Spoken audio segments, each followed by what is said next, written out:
क्या आप जानते हैं समंदर में एक ऐसा जानवर है जो चमकता है, रंग बदलता है और पानी से बाहर भी उड़ सकता है। आए हम समुद्री स्क्विड के राजों का पर्दा उठाते हैं। समुद्री स्क्विड समंदर के जादूगर हैं। अपने नरम लचकदार जिस्मों के साथ वो छोटी जगहों से फिसल जाते हैं और ज्यादातर मछलियों से तेज तैर सकते हैं। उनके बाजू चोसने वालों से भरे होते हैं, शिकार पकड़ने के लिए बेहतरीन, लहरों में लिटकने के लिए बेहतरीन। लेकिन सबसे दिलचस्प बात, स्क्विड के एक नहीं बल्कि 3 दिल होते हैं। 2 दिल गलफड़ों को खून पंप करते हैं, एक दिल बाकी जिस्म को खून भेजता है।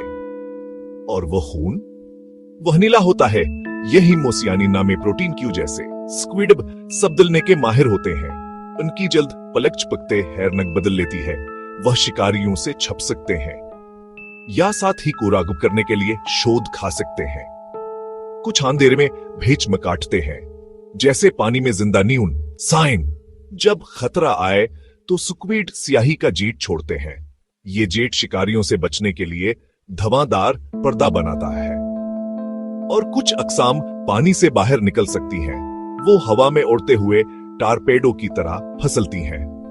तो अगली बार जब आप समंदर देखें तो याद रखें, वहां नीचे स्क्विड जंगली खफिया जिंदगियां गुजार रहे हैं जिनका आप कभी तस्वुर भी नहीं कर सकते। समंदर हैरतों से भरा हुआ है और स्क्विड उसके सबसे बड़े राजों में से एक है।